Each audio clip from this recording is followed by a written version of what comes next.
dans cette 21e vidéo de Professeur Pro et la deuxième vidéo de d'une série de vidéos sur la théorie des cordes. Nous allons parler de la théorie des supercordes. Comme nous l'avons vu dans notre précédente vidéo, la théorie des cordes pose 3 problèmes. 1. L'inexistence de fermions. 2. L'existence du tachyon, une particule qui a une masse qui est la racine carrée d'un nombre négatif. Et numéro 3, elle demande l'existence de 26 dimensions. Donc, voilà. Mais les scientifiques se sont dit qu'on pourrait rajouter des spinners sur les cordes. Alors les spinners, donc c'est ce qu'on a mis sur les électrons, toutes les particules élémentaires du modèle standard. Pour, en fait, le spin, en anglais tourner, c'est une autre propriété qui peut être plus 1,5, 0 et moins 1,5. Donc voilà. Donc on s'est dit on pourrait rajouter des spinners sur les cordes, on l'a fait. Et là, 2 problèmes sont réglés. Donc maintenant, on prédit l'existence de fermions. Et donc il y a ce qu'on appelle la supersymétrie.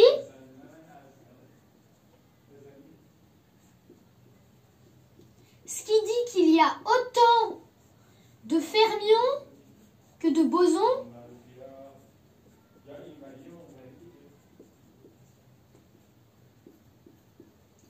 Donc le tachyon n'existe plus, mais qu'en est-il des dimensions? Bon, 26 dimensions c'est un peu trop, donc c'est réglé, c'est pas 26, mais c'est quand même 10 dimensions. 10 dimensions c'est quand même beaucoup, hein.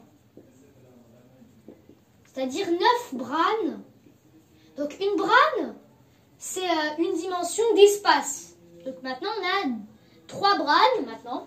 Et donc pour 10 dimensions, on a besoin de 9 branes. Donc 9 dimensions d'espace. Donc ce qui n'est toujours pas réglé, puisque 9 dimensions d'espace, c'est quand même beaucoup.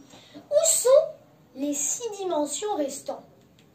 Alors, 2 possibilités. Soit notre univers de 3 dimensions est une tranche sur un univers de 10 dimensions, hein, 9 dimensions d'espace, une dimension de temps, c'est-à-dire notre univers, c'est une ligne plate, et donc les 6 dimensions restants, ça forme un univers comme ça.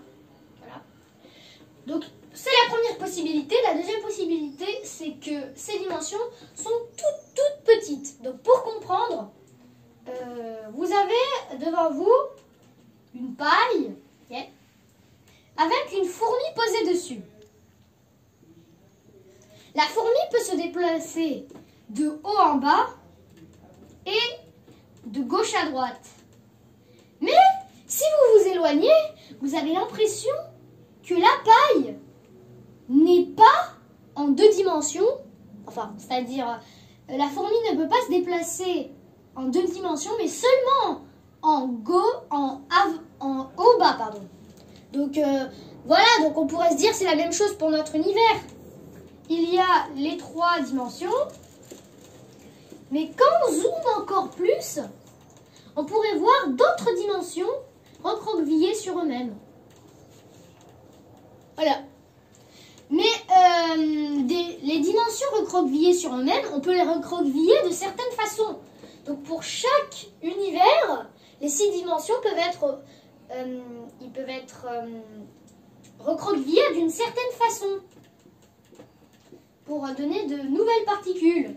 Par exemple, ici, par exemple, sur celle-là, il y aurait par exemple 15 fermions et 15 bosons, par exemple. Alors que sur celle de notre univers, il n'y a pas ça. Il y a 12 fermions, si je ne me trompe pas, et 5 bosons. Et donc, grâce à la théorie des supercordes, il y aura le graviton qui sera rajouté.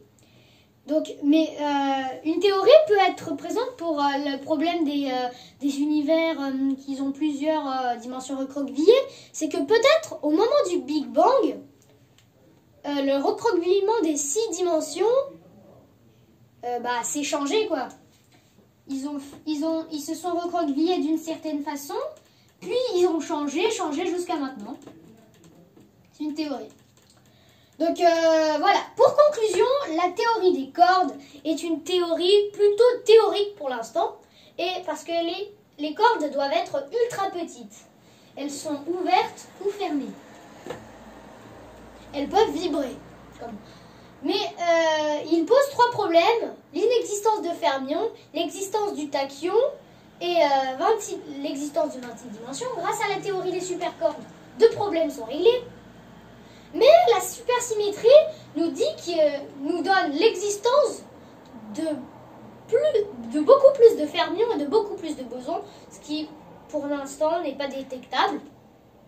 Peut-être que ce sera détectable dans le futur, je sais pas. Mais, évidemment, la théorie des cordes, il a plusieurs avantages. Elle permet donc de prédire l'existence du graviton et souligne l'aspect des trous noirs. Donc voilà, il permet de quantifier la gravité. Donc elle peut être une théorie du tout. Et elle peut aussi prédire l'existence de particules telles les axions qui peuvent être les ingrédients de la matière noire. Et donc, mais par contre, attention, la théorie des supercordes n'est pas une théorie. Il y a une théorie, enfin une théorie complète, il y a une théorie encore plus complète que celle-là parce que il y a 5 théories des supercordes, 5 façons où pour 5 univers, plusieurs univers. Hein. Il y a les supercordes I, IIA, IIB, HO et HE. Ces 5 théories, ce sont des approximations d'une théorie dont je vous en parlais tout à l'heure, encore plus complète. La théorie M, qui a besoin de 11 dimensions, mais la théorie M, enfin la théorie des supercordes et la théorie M, prédisent l'existence de, attention,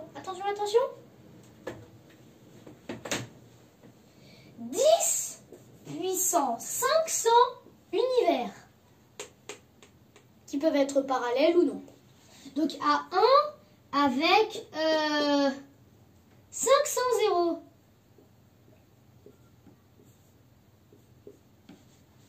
C'est quand même beaucoup, hein. Et donc, voilà, cette vidéo est maintenant terminée. J'espère qu'elle vous a plu, donc n'hésitez pas à vous abonner, à partager cette vidéo et à mettre un pouce vers le haut. Merci de regarder cette vidéo et on vous dit à la prochaine.